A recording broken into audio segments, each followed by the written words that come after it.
Bismillah walhamdulillah wa salatu wa salam ala rasulillah. I do apologize for the late start today. Unfortunately, there was something that I had to attend to. But we begin in any event. And today we're focusing on learning Iman by way of Surah al Fajr. And in the translation of the Quran that we're using, the clear Quran, that's page 362. Dr. Mustafa Khattab, he introduces this surah by saying that the Prophet is reassured in this Meccan chapter. So by default,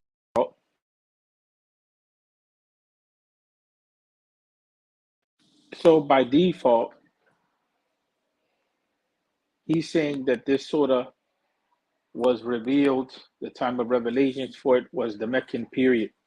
We already know that because the chapters of the Quran that we're selecting and we're focusing on are the Meccan chapters. And we mentioned that that is the bulk of the Quran. The majority of the Quran is that which was revealed in Mecca. And so to review, that means that the majority of the Quran is focusing on the issue of Iman. Assalamu alaikum warahmatullah. Hace tiempo que no llega. Hay castigo por la ausencia.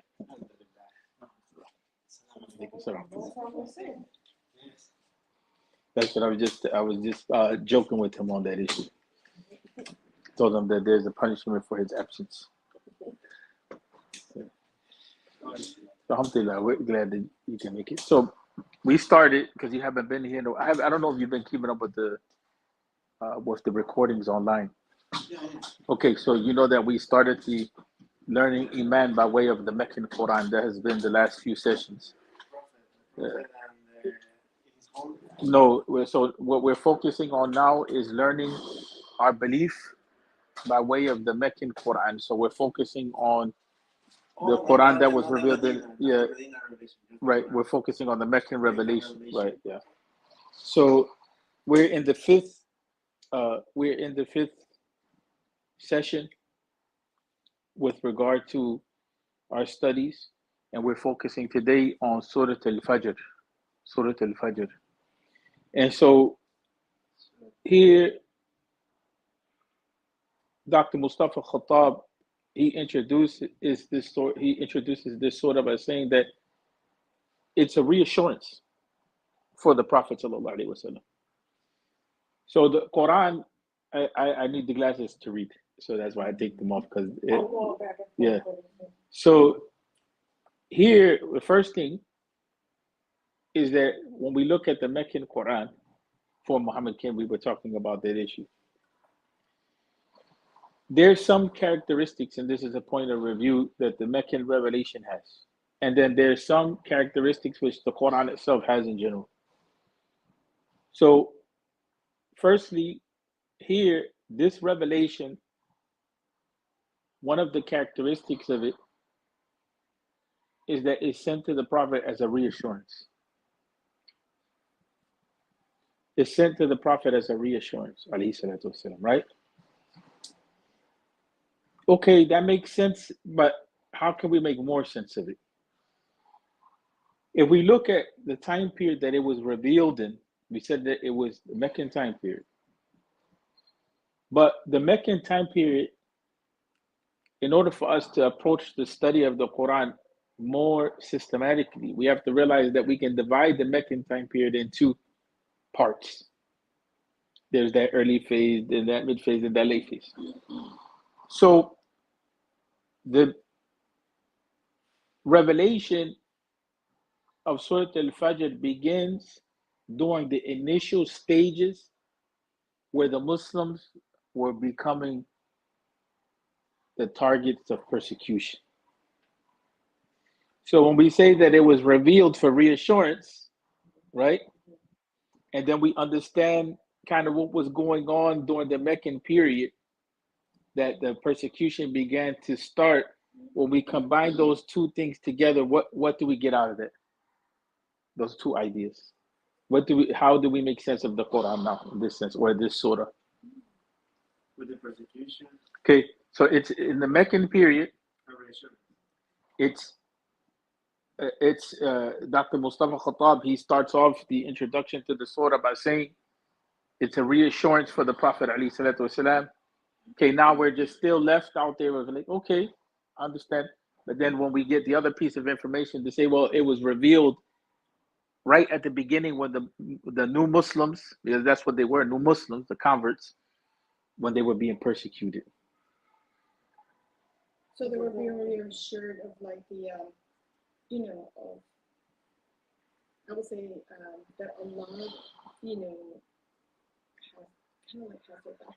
Yes, does it? Yeah, it doesn't. It make much more sense that they were being reassured in a time period of hardship. Yes, of hardship and test and trial and tribulation, when it's possible for what? For them to what? Yeah, yeah, yeah. And see, this is one of the reasons why I personally have moved away from a lot of the way that Islamic studies has been taught in the past. And I've done the modern education, the university style, and you sit in the halaqah with the mashaykh, and I've had, Allah bless me with having the experience of sitting with big scholars, this, that. And at the end of the day, what you leave with is information, but you don't have any sort of relationship to it. It's good for academics and it's good for a particular educational reason. But when we start talking about, remember that still we're keeping in line with the fact that we're preparing ourselves for Dawah, right? We're preparing ourselves for Dawah. And so it's hard to prepare yourself for Dawah just from the angle of being in academics, right? Where knowledge is, you really don't know where to put it. It's just information that's out there. Yes, you may study it systematically, but you don't know what the relationship to this or that is. And especially when you don't know the relationship of the knowledge to help people in their struggles, right? So when we learn about the Quran and how the Quran actually is very purposeful, that's what, when Ahmed Shifa was doing the class, he talked about the higher objectives, right, of the Quran, that the Quran is purposeful. That was the idea of presenting that information. So that we're always asking, what's the goal here, right? What's the goal of this revelation? What does Allah want here? And it may be multiple things that Allah wants, right? And that's the miraculous nature of the Quran, that it speaks to a lot of different things at the same time. But the message overall here is reassuring. Now, there's a theme to the message, right? There's a theme to the message. There's a particular topic, right? Hay una tema, un propósito, right?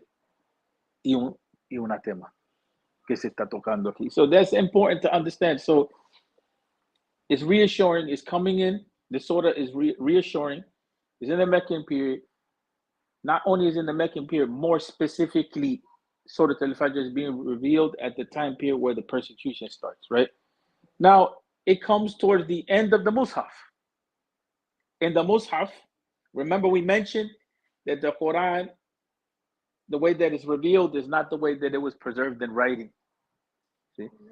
Right? So when we go to, say for instance, if this was the Quran, and we would go to this book, and this is not the Quran, but it's a regular book, we would go to the end, closer to the end, because it's the 89th surah in the order of the Mus'haf, right? And now it's hitting towards the end part in the Juz Amma, in the 30th part.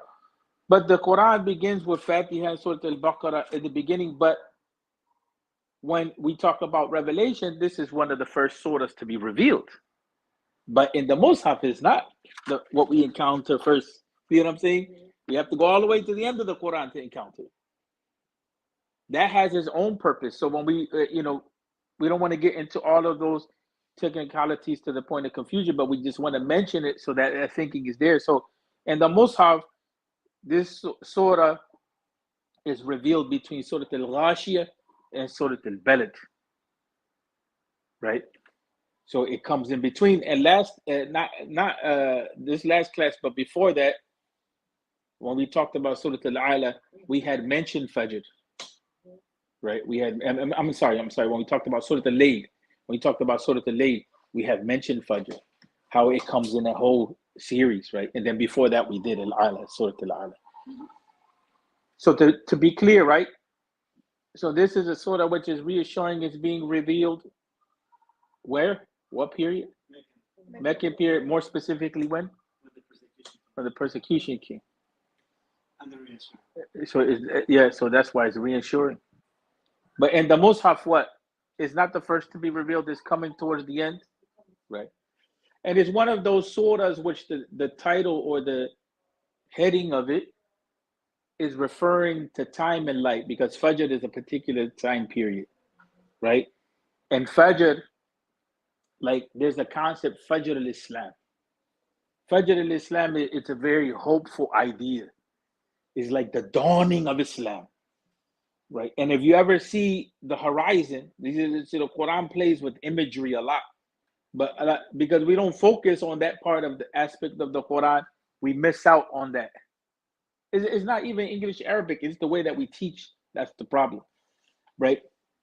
Last time when we talked about Surah al-Layl, before we did, not last class, but the class before, we talked about Surah al-Layl, and we were talking about the reference to darkness, right? And time itself, right? And how that time of, how human beings are accountable in time, but also how that concept of darkness, the darkness of Jahiliyyah, will be overpowered by the light of Iman. So, Fajr, if anybody has been out at the time of Fajr and you have had the experience of seeing the horizon and seeing how that works, it's an amazing process. You understand what I'm saying?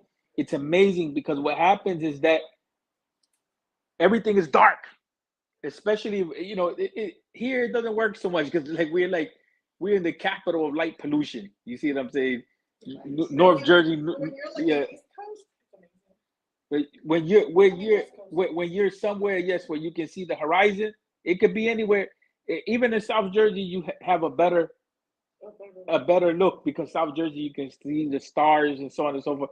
But it's important for us to attach ourselves to the natural environment, not the man-made environment, because the natural environment will automatically remind us of Allah.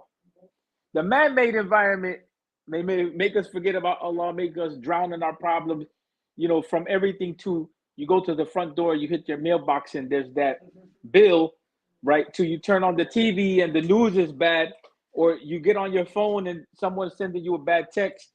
But that's not the reality of when we talk about the signs of Allah. Right? That's good that you say that because it's like when you go to Paris, when you go to Umrah, it's like that because it's like you wake up early in the morning and you feel you can feel it because everybody is up at that time going to make progress.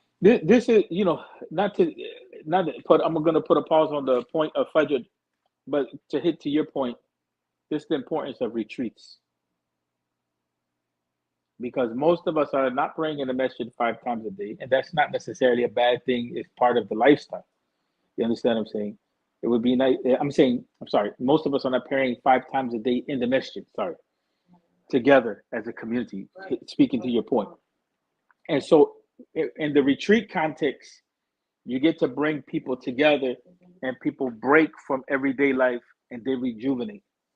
In the American context overall, we have to.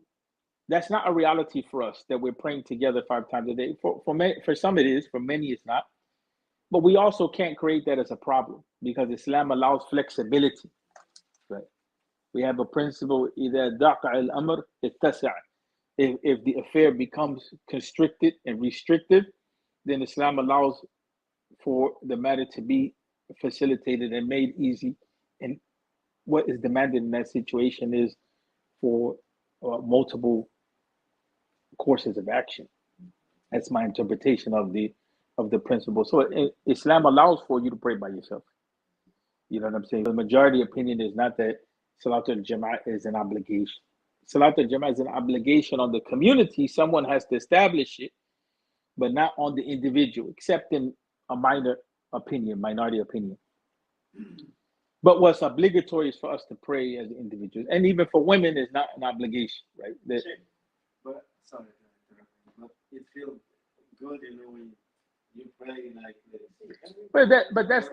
But that's the goal of community, and that's why we keep saying that's the role of the masjid. Living closer to the masjid or having a relationship to the masjid, that's the role of the community. By the more, I think I like the flexibility, because if you have like tend to the kids and all the stuff, whatever. But that's the point that Islam allows.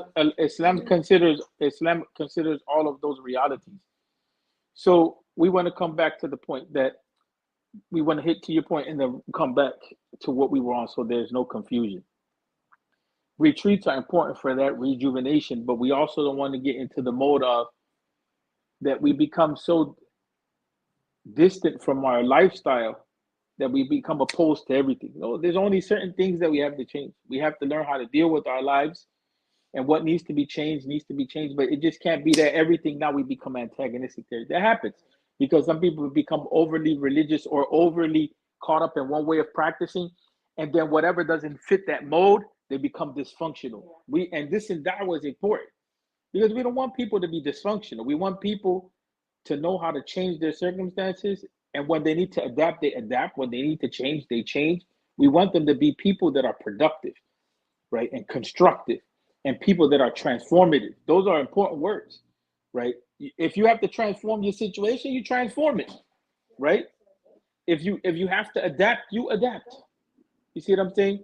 And when it's time to be productive, you're productive. Converts a lot of times, and young Muslims, when they start learning Islam, a lot of times they don't learn it in a dynamic way. They don't understand how Islam allows for so many opportunities. They get confused. And part of that confusion comes because they want clarity. But we live in a situation, in a time period where there's so much pressure from so many different directions that sometimes that clarity, that lack of clarity, we have to become comfortable with it. It's like Arafah. When you go to Hajj, a lot of people think that praying in Arafah is you have to go to the top of the mountain. They don't realize Arafah is a wide space. You can pray at the top of the mountain, the middle of the mountain, the bottom of the mountain, a few feet away. It's wide. And it's slippery too.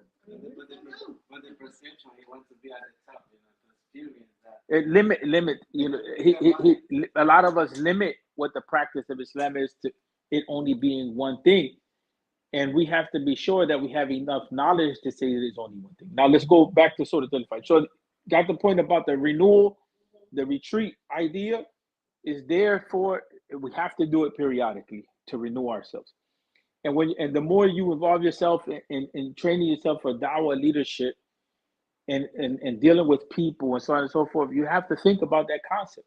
You have to think about, sometimes you have to take the people and you remove them from their situations, and you create an environment where they focus on certain things, like renewing themselves in a certain acts of ibadah, because ibadah is every day, but certain acts of ibadah focus on certain things, right? So that they what? So that they can feel energized spiritually. Now, when we talk about the idea of Surah al Fajr, the idea that we were working on is that the surah itself is pointing to how it is that the horizon, before Fajr comes about, the horizon shows nothing but darkness. When the sun starts to come to get into the Fajr position, you have phases, right? And the light starts to shine until it overtakes the darkness. And then in that moment of darkness, there's that moment of darkness when the Fajr starts to transition into that time period, that moment of darkness begins to be dispersed and the light overpowers it. That's the idea we want to have in our minds, right? The light is overpowering the darkness, and it comes with graduality. It comes with graduality, but when it's time to overpower, it overpowers. See what I'm saying? Mhm. And so that's very important to understand because it gives us a sense of hope that yes, the natural world itself, embedded in the natural world, are signs for us, for the people that reflect the people of Iman. And those signs that are there, they give us a sense of hope. Sure. That means even in the most darkest place, a light always bright. If you're a light, you're always gonna bright because you have faith, you have Iman. So that happened to me one time because I was, I was at work and I was talking to my friends, oh, I became Muslim, to tell them. And they say, oh, what happened to you? You know, you're a Christian. Then one bring this um, comment. He said, oh, you now you're in the dark side. He told me. And I told him, no, because I'm light and I follow the light. And even in the darkest place, I can pray. And the guy, he was fixated. Yeah, that's important. That's important. And sometimes now in the class that we have on Mondays, that's primarily online, so that people can watch that online, right? Because we know that everybody is difficult to always come back and forth to the masjid. When we talk about Muslim non-Muslim relations, Yeah. in this regard, Monday, and Monday. in this regard, yes, and the recording is there. In this regard, our relationship, we are allowed to have friendships and all that with non-Muslims. But sometimes what happens in these types of encounters like this, and this is what I was talking about last week. eh, I was talking at the beginning of the week actually. It's billati hiya ahsan. The Quran talks about safeguarding ourselves and responding to those types of situations with what is good, good word, good deed, whatever is good, right? Best in that situation. You have to learn how to determine that. The problem that we encounter at times with dealing with some people that don't, and it's not only non-Muslims, it could even be Muslims. Muslims sometimes are worse than the non-Muslims, unfortunately, is that they try to chip away at our commitment to Iman. You see what I'm saying?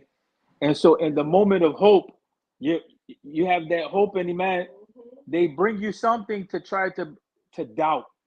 You know what I'm saying? And that's where some people, you have to know where you stand with them. Because those types of people, they're not necessarily your open enemy, but those types of people, they bring you problems sometimes. And then sometimes those are the very people that become Muslim later on. You know what I'm saying? But in that meantime, you have to secure yourself, right? Because like in this case, you're talking about dealing with people that you interact with on a regular. You have to secure yourself. That's important, right? And so let's go back to the surah. So here, when we look at the surah itself, it opens with this idea that Allah wa ta'ala is swearing, right, by Fajr itself. So that every time we think about Fajr, we will always remember that Allah swears by Fajr itself. He created Fajr, subhanahu wa ta'ala. Allah created the time period of Fajr and everything that makes that possible. You have to think about how deep that is. The sun, the moon, you understand what I'm saying? The forces that operate in the universe. All of that is there. And so it is something to remind us that just like Fajr, in order for it to take place, there's rules of operation and so on and so forth. And just like darkness is overpowered by light at that point in time, at the end of the day, the human being will be brought to account. So whatever is done in this world of deeds of that support good or bad, everybody has to come to account for that. You see what I'm saying? That's one of the indications that's there. Overall, there's three general meanings. There's one main meaning that we can get out of this surah, and that is the concept of reward and punishment. Right? The Quran is impressing this idea of human responsibility. here. And this idea of accountability and this idea that good has value. We talked about that before. Last class, when we were dealing with Surah al Fajr, we talked about the issue, of goodness in itself. We mentioned that a few times actually in different places. That's important because a lot of people, what happens when life hits hard, and it may happen to us, is that we lose a sense of meaning. Everything kind of is like, why? What's the worth? What's this all worth at the end of the day? You know what I'm saying? That's especially in today's time. The philosophy is like the thinking. That's what I mean by philosophy. That's dominant. It is what it is. It is what it is. It's meaningless sometimes for some people. You know what I'm saying? And so the idea of reward and punishment with regard to Iman is extremely important. Why? Because it's what gives good its value as well. That good deeds have benefit. Don't think about it necessarily what you get or what you're going to get punished. Think about harm and benefit, right? That good brings benefit. Okay, just look at the idea of the studies that are done on smiling. Not that we have to do everything based on scientific fact, but smiling, you know what I'm saying? Smiling, it changes your whole tone, your whole attitude, the whole environment. You know what I'm saying? It changes everything, right? And so that energy that brings, it brings it. Okay, say for some people, why should I smile? What is there to smile about? Life is it can be hard, right? Aside from it being a sunnah, we're getting to just the point of it having a benefit and learning how to think about how good has a benefit. We don't have to smile because somebody did something. Smiling in itself is beneficial.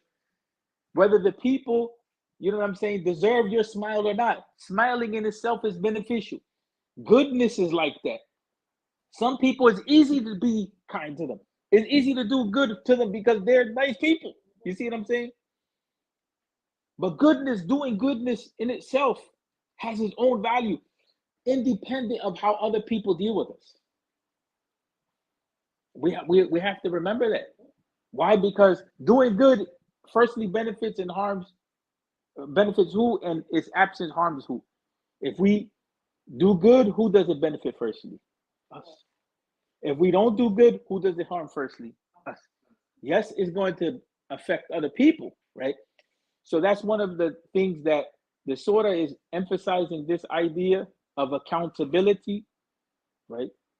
And accountability for doing good and for doing bad, right? Rewards and punishments. That's the main thing. Then there's other focus points, like for instance, one of the first focus points is the stories of some of the people that came before and they denied the messengers of Allah. Like Ad, Thamud, Fir'aun. There's details to all of that. We don't have the time to get into the details of Fir'aun, of Ad, Thamud, and Fir'aun, other than to say that there were people that had power and strength, and they were people that were either caught in their ego because of it, whether they were a tribe or whether it was an individual. To me, that doesn't, there's discussions over those issues. But they relied, and this is something that the commentary sort of brings up, they relied heavily on just the reality of this world, the power of what they can achieve. See what I'm saying? When we start talking about the idea of being able to take a mountain and restructure it and make homes in the mountain, and then you make these homes that seem like they will last forever. And you know how difficult it is to chop away or chip away at rock. Rock is hard. You see what I'm saying? At one point in time, that was a punishment for prisoners, that they would have to chip away at rock with, a hammer. It was a punishment. It's difficult. It's hard labor, but they accomplished that. And so they found themselves in this dunya that they felt that they were the most powerful. See what I'm saying? Or people that have physical strength and they live long and they have dominance in the dunya, sometimes they become enamored or they become in love with what it is that they can do or they can achieve, and they forget Allah. Same thing with Pharaoh reached the level that he was a person that felt as though he had the power over life and death. It, not all the pharaohs are the same, but in the Quran, we're talking about this personality, right? Of extreme ego that uses and abuses power, and ultimately the idea of materialism, right? Of thinking that there's no other dimension to life, of thinking that there's no what we call culpability, responsibility, que la persona no es culpable, right? You can never be held accountable, right? So that idea of accountability is extremely important. So that's one focus that the Quran is drawing on, these telling the Prophet, focus, alayhi salatu wasalam, focus on these stories of these people that have come in the past. Take a lesson from history and human experience of how it is that the punishment of Allah will destroy these people and how they won't be able to maintain, although they think they have power, they'll be wiped off of the face of the earth. And their names, will just be a story to be mentioned, but their existence on the earth is not permanent. And then they have to come to account for what it is that they did. You see the type of imagery that's coming to the fore, the way that the Quran is entering Iman in our hearts is calling us to reflect on nature, and then it is shifting and is calling us to reflect upon history and human experience. And what it is that human action leads to, especially in this case, oppression. Last time we were talking about the issue of economics, right? So here, the first thing is people not being cognizant, not being conscious, not being mindful of their actions, and being oppressed. Here, the focus is on oppressors. The focus is on egomaniacs, people that love power, people that love station in the dunya, and they think that only that is enough, right? And they think with that, they're godlike. They have, the Quran is trying to say, a lesson will be taught, you know what I'm saying? And how these people will be taken out. Because ultimately, all of the power is with Allah. And then they, even if they have enough power, they have to die anyway. Right. All of the power is with Allah. Huh? Kind of like with the Surah Yeah. Abu Lahab at the end, he made fun of the Prophet Muhammad sallallahu alaihi wasallam because the Prophet sallallahu alaihi wasallam didn't have any surviving male children. And then at the end, the Prophet's name is mentioned by millions of people, and his name is pretty much cursed. You see what I'm saying? There was no way that the Prophet could have predicted that. If the Quran was a lie, it would have been, you know what I'm saying? That surah would have been undermined. But the fact that everyone mentions the names of the Prophet sallallahu alaihi wasallam in salah, and not in the sense of adoring him or worshiping him, but in the sense of acknowledging him as this human that was guided by Allah, that was a leader. You see what I'm saying? In his proper place, not an exaggeration of who he is as a prophet, but in his proper place. Alayhi salatu wasalam. So then here, another thing that comes to the fore is that another meaning in this surah is what we call Sunnatul Ibtila. And that is that Allah, in these changing circumstances of power and wealth and weakness and poverty, so on and so forth, that are in the dunya, these become opportunities in which where you stand with Allah become clear. You tested with that reality. The ibtila is more than, I don't like to use the word test, because ibtila is more of like making clear what your position is in your heart. See what I'm saying? I just don't want to say test because that doesn't hit the core. Ibtila is like, it's going to manifest where your heart is at. Sorry to interrupt you. It's like, for example, all these life, like if you concentrate this and that, at the end of the day, you have to like take the example of the Prophet, like his life was an example to the beginning to the end. He born and then he became yatim, and then his father died, and then his mother at the 6 years, and then his grandfather is okay, and then all of them Yes. his kids. Yeah. You have to His trust support system, his then his wife, people go against him, go alayhi against him, salatu wasalam. and then his wife, Khadija, and then his uncle, and all of that is. I started to focus on that in recent times, right? When we talk about like contemporary psychological language, like trauma issues. In some senses, if you were to examine the prophet's life, some people would say there was a lot of trauma that was there. Absolutely. But look at how he worked through that stuff. Look at how he was able to overcome that stuff by the power of Allah's guidance, Iman, and so on and so forth, and how those situations which would collapse anyone and would flip someone's understanding of life, because all of that is really dark. There's a lot of death, a lot of antagonism, people against you. It can make you a very bitter, nasty person. How the Prophet ﷺ still was considered to be soft, he was considered to be well mannered. How the Prophet ﷺ, he smiled.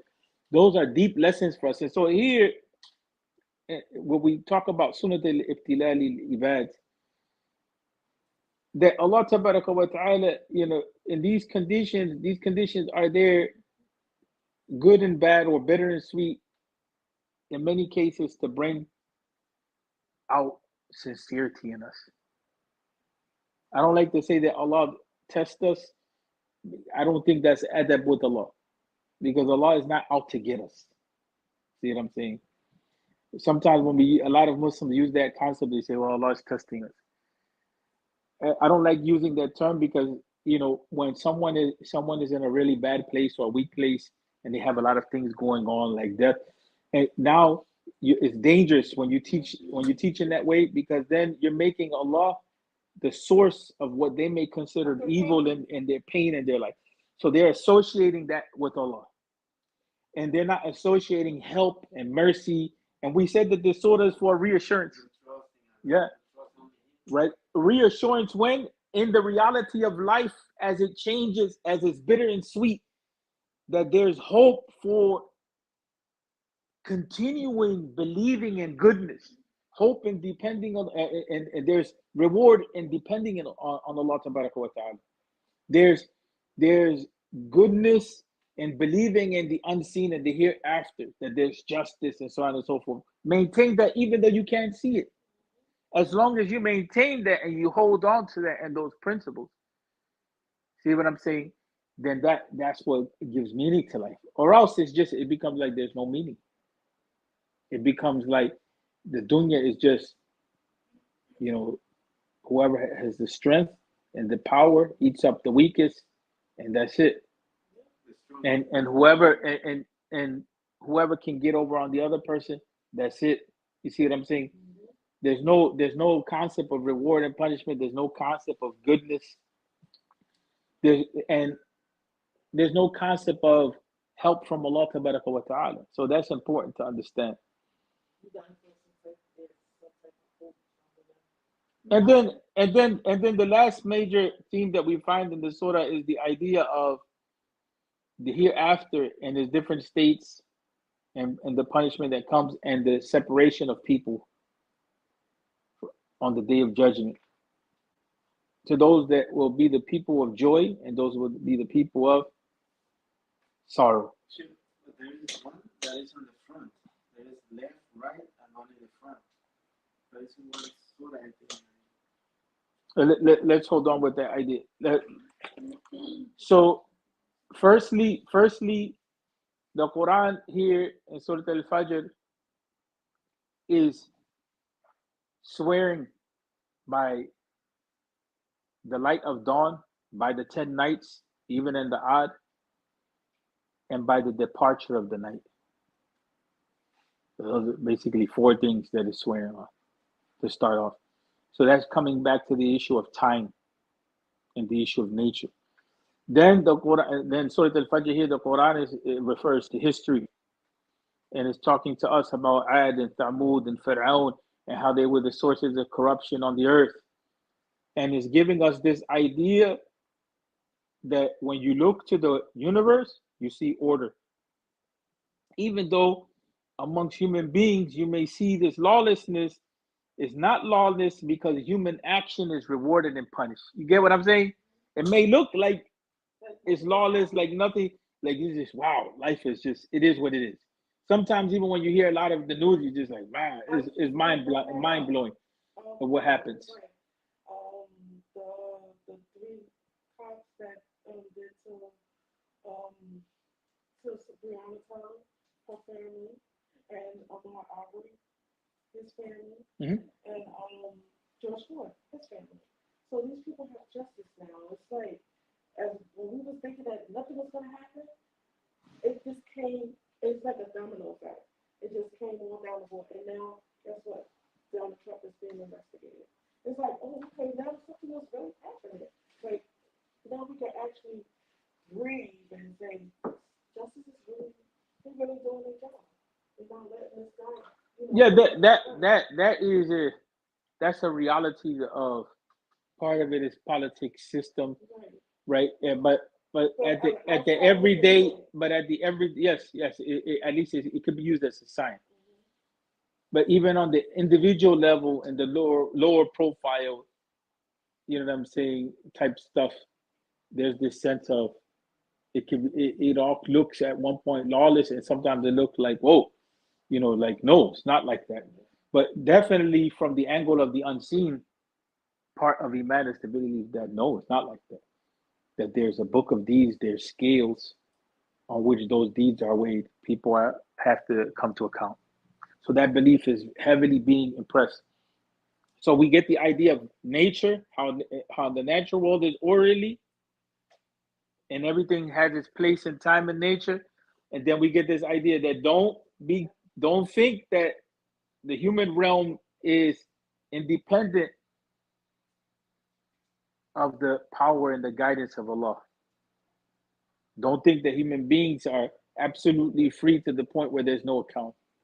And so we're being asked to reflect upon what does it mean to act as a human being. There's some, and how should we act? There's some people that act in the world in this way, and then the examples are brought up of Ad, Thamud, and Pharaoh.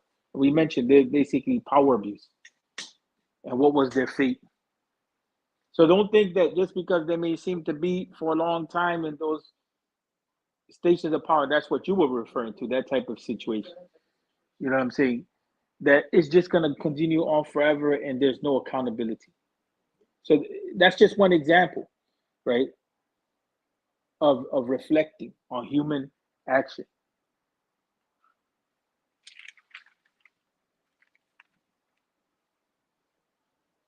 And so ultimately, we renew with this idea that the surah is challenging this concept that having power and having material things, right, that is the meaning of life at any means, even at the point of abuse. The surah is challenging that concept, right? And it is saying, no, tone that down. Bring in the concept, of bring in the concept of justice, the concept of human accountability. That's the important point. So let's read this and then let's because the salah is about to come in. So by the dawn and the 10 nights, and the even and the odd, and the night when it passes, is all this not a sufficient oath for those who have sins? Did you not see how your Lord dealt with Ad, the people of Iram, with their great stature unmatched in any other land, and Thamud, who carved their homes into rocks in the stone valley, and Pharaoh?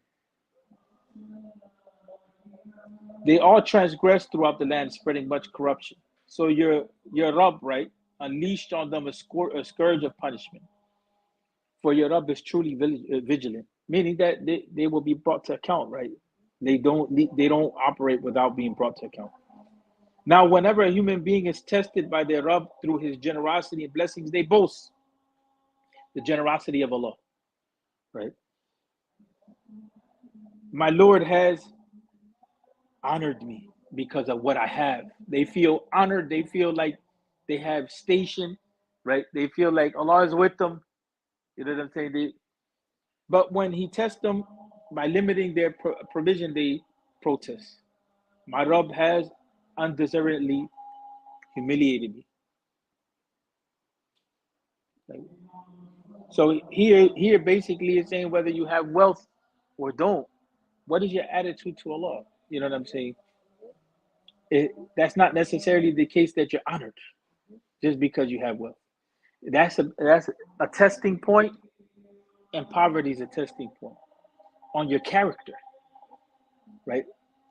Where's our character with Allah? That's the deficiency. Absolutely not. In fact, you are not even gracious to the orphan, and that brings up the most weak in the society. Like here is talking about a type of society which is allowing this type of behavior to exist, that is just about having. You have value if you have, and if you don't have, you don't have any value. You know what I'm saying? You're cursed because you don't have. The Quran is challenging that concept, and the Quran is challenging the idea of people thinking it's not necessarily the case that you're blessed in either station. The reality is, what is your state with Allah? In poverty or richness? Not necessarily. Some people think blessed are the poor. No, Islam doesn't necessarily condone, encourage poverty. See what I'm saying? But Islam, what it does is it says that our hearts, the states of our hearts, have to be right regardless of what station in life we're in. And then, so now the upshot, or one of the most important points here, is to look at who the weak of the society. Who is the most weak in the society? Here is the orphan in this case, because the one that doesn't have anyone to take care of them, to protect them. They're left without any security. So what is that person's station in your community? The weak. Doesn't necessarily only have to be the one. How do you deal with the weak? See, that's why we say the Quran, like Sheikh Abdullah Daral said, Dostor al-Akhlaqi, the Quran is a book that teaches us character. And one of the points in Islamic knowledge is that the idea of character became something that's not important. But in Quranic understanding, character is of the utmost importance. See what I'm saying? And so here, how we deal with the weak and how we think about the weak and those that they don't have protection, it shows where our Iman is at. How we act towards them, how we value them. So human dignity then becomes one of the primary things that we have to look at. How do we think about human dignity? Islam protects human dignity, but do we protect human dignity? Is our religious practice that which protects the dignity of the human being? How we deal with each other, is our dignity protected? See what I'm saying? Nor do you urge one another to feed the poor. You see what I'm saying? The Quran now is creating a transformational moment. Think about the most weak person, and then other people that are weak along with that, like those that are poor. Food is of the what? Of the basic needs of life. So if the people in your environment don't even have the basic needs of life, and they're at the point of dying, or so on and so forth, or at the point of malnutrition, what kind of people are you? There's an abuse there, and that's in the context of people like Pharaoh, who would punish people. He had power, and he would use his power to punish people and abuse them. The others, they felt as though nothing can overtake them, so they can be abusers of power, no issue. The Quran is saying, look at this example, and then it's calling us, don't be like them, and also don't be like the people that don't tend to the most weak of the society, right? And you devour others' inheritance greedily, and love wealth fervently. Enough. When the earth is entirely crushed over and over, and your Rabb comes to judge with angels rank upon rank, and hell is brought forth on that day, this is when every disbelieving person will remember their own sins. They won't, in other words, in this case, those who ignored justice for the weak and so on and so forth, those who forgot about accountability before Allah, their hidden wealth is not going to work. That their situation will be challenged and so on and so forth, and they will have to come to account. They will cry, it says, I wish I had set forth something good for my true life. On that day, he will punish them severely like no other, and bind them tightly like no other. God will say to the righteous, O tranquil soul, return to your Rabb, well pleased with him and well pleasing to him. So join my servants and enter paradise. So with that, we end. Assalamu alaikum wa rahmatullahi wa barakatuh.